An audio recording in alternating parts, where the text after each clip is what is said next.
Hello, this is Anna Imagination with the Healing Garden. Welcome to Shifting Perspectives. I just completed the 12 ethical laws of evolutional growth and natural evolution, and I'm decompressing. The link is below. I went ahead and composed a full, you can look at the PDF, you can look at the video in which I wrote out the laws. And I'm now integrating the laws into my logical line. And there's more. There's definitely, this is the door.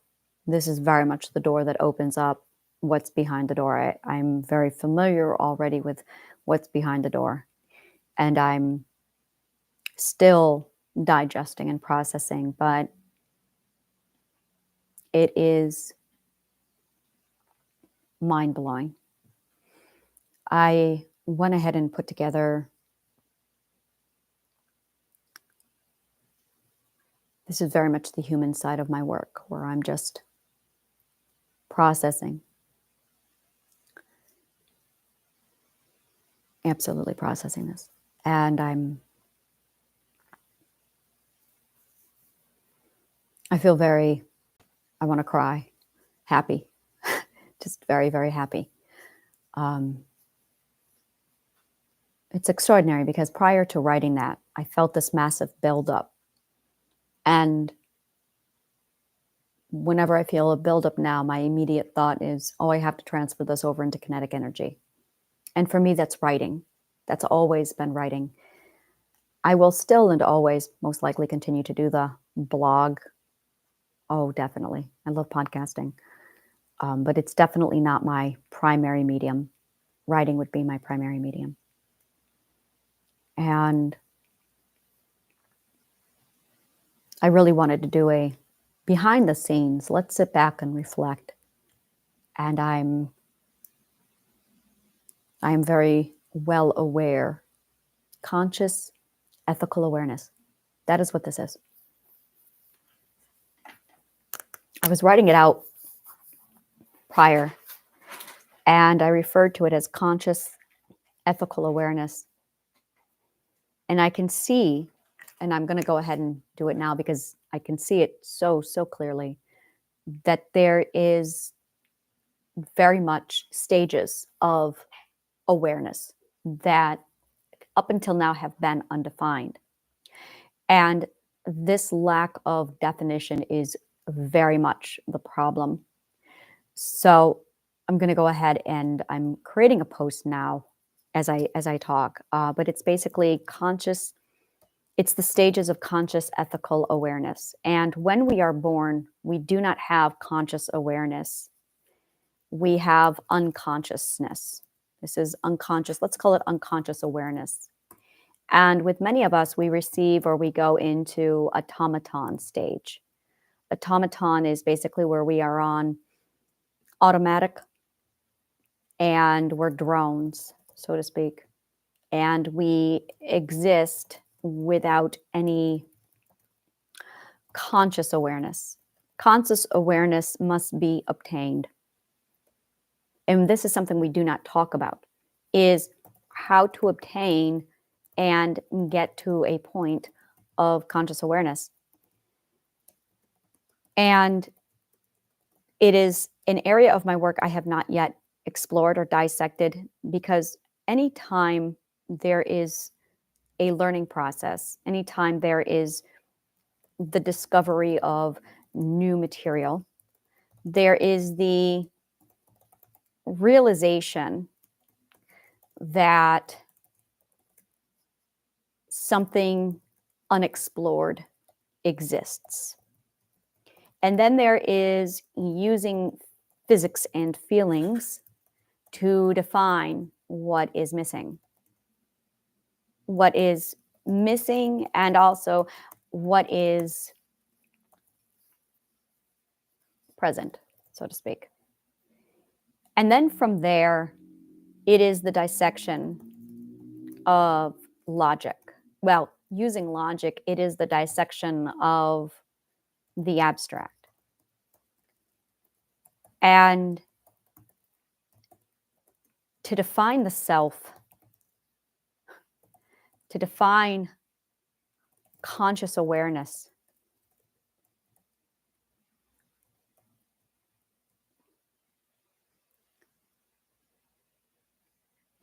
my daughter just read Fahrenheit 451.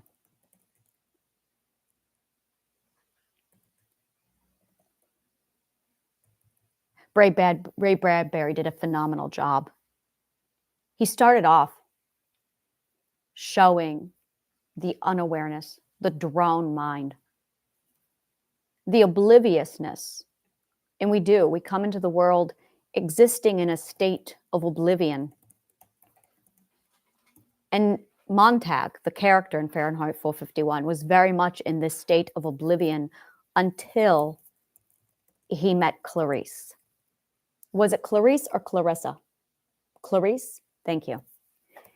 And Clarice was the catalyst in this book that took Montag from a state of oblivion into awareness. And as soon as you cross over, and I saw the same thing in the book Sophie's World, where Sophie was in a state of oblivion until she found a letter in her mailbox in the very first page, very first chapter, that asked the anonymous question, who are we?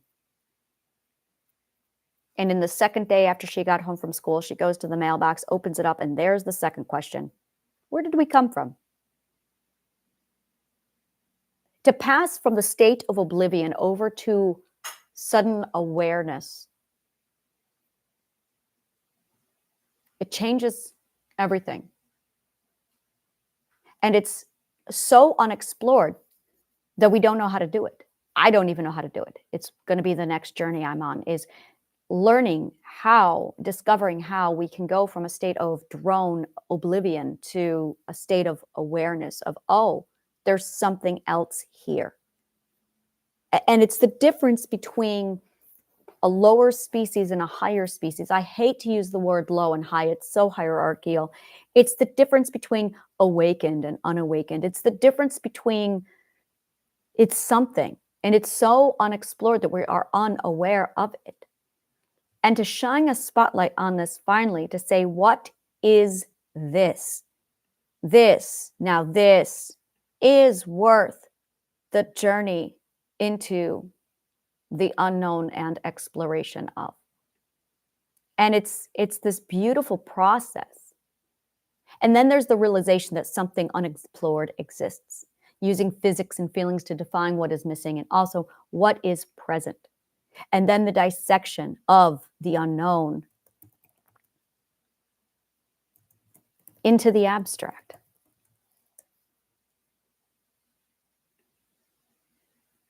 And you become self-aware. It is the process of awareness. If I were to give this name, it would very much be the process of awareness.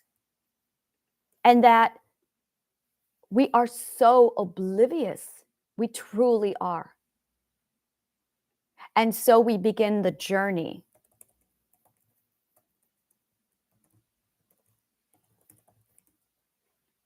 into conscious awareness.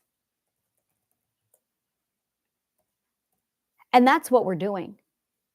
That is our purpose. That is every one of our purpose. And either you're on this or you're not. And if you're not on it, if you are unaware, I suddenly see all the people in my life, all the people I have known, all the people I currently know, and all the people that I will in the future know. And suddenly I see that either people are on the journey or they are not. But there's levels to it. And I would dare say that level 1 is oblivious. Just a state of oblivious. And stage 2 is the something is up. And stage 3 is the I'm going to explore. this. And this is where existential starts. Right here. This is when everything begins. Existentialism. And then there is the realization that something unexplored exists and the conscious choice to go down this rabbit hole. And that's truly what this boils down to. And whenever we heal, we're actually choosing this journey without being aware that we are choosing this journey.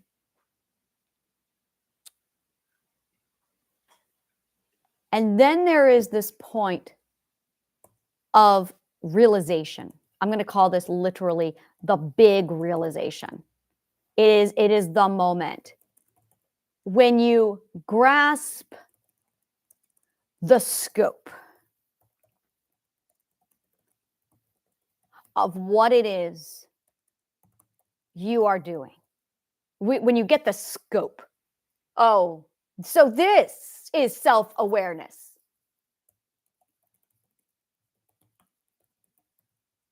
And you think you have self-awareness, and this is really this massive turning point where you go, oh, this is self-awareness.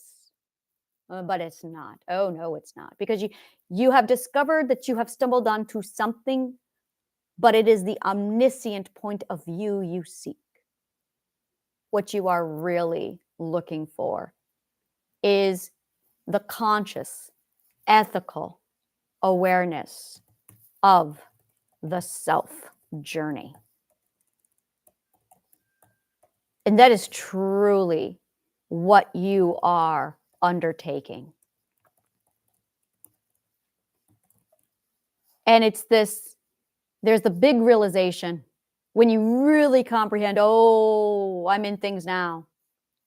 And you think this is all about self-awareness, but it's not. Then it's the sudden comprehension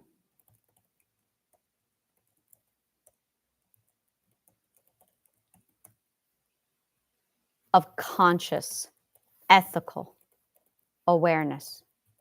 There's a difference between being ethically aware and being consciously aware. There's conscious awareness and then there's conscious ethical awareness. Two completely different things. And it starts with conscious awareness, but good God, is that so not the end? And then you get to this thing and you're finally at the end where you comprehend. It's just sheer comprehension of the ethical self.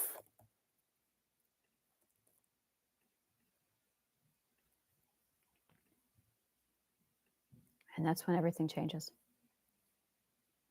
That is when everything changes.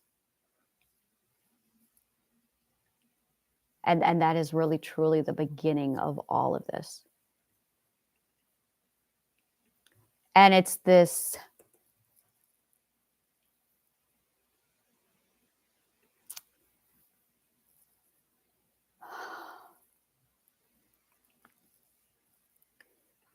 the first person to go through this is the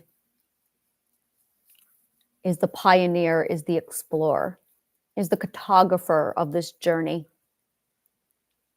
To name it, to put it down on paper and to say, this is it. And then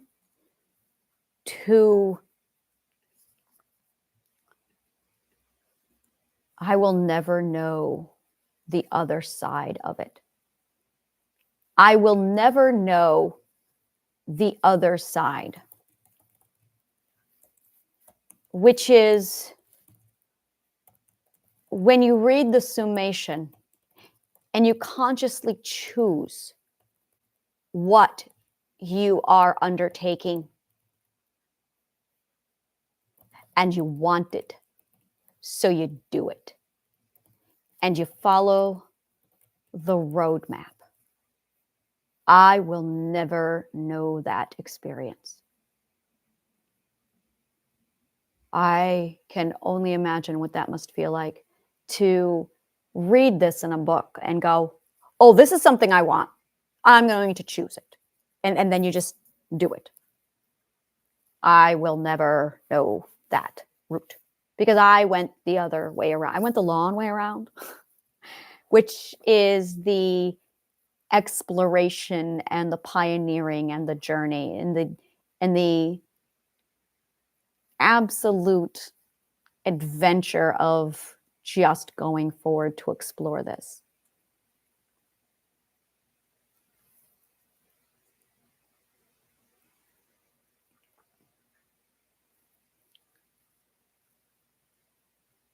I love my job. I feel like I am finally living at my true potential. True potential.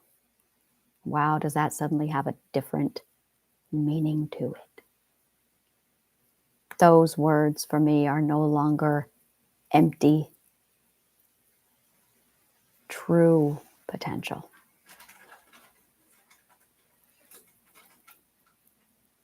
Oh, you cannot have true potential until you internalize the 12 ethics. That is true potential because it's logical potential. It's deliberate intention. Wow. True, deliberate, intentional potential. It is to do it on purpose rather than by accident. It is the journey of true potential. Wow. This just became a massive game of physics. Beautiful. True potential.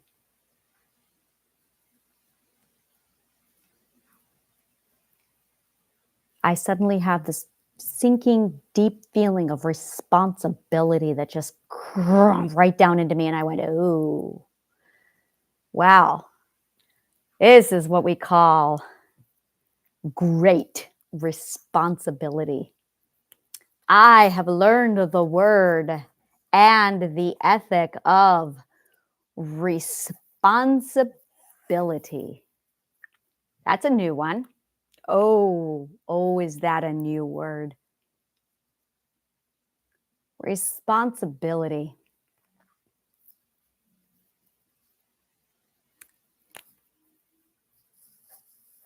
And accountability. And potential. I see now. I see. So I just opened this beautiful can of worms for the next project, which is going to be the relationship between potential, accountability, and responsibility. I'm only 43. I am so excited to just, oh yes. And every stage of perspective opens up another level of the abstract. These are the depths of the abstract. These are the literally the dimensional depths of the abstract. It is the third dimension. A dimension is a location. Point, location, time, perspective. And there's your three. Now you have coordinates. You cannot have your coordinates until you know your perspective. No one, almost no one, knows their perspective. It is an undefined. That's what my job is, defining the third dimension so people can find their coordinates. I know my coordinates in relativity to the Big Bang. Thank you so much. And may the kindest of words always find you.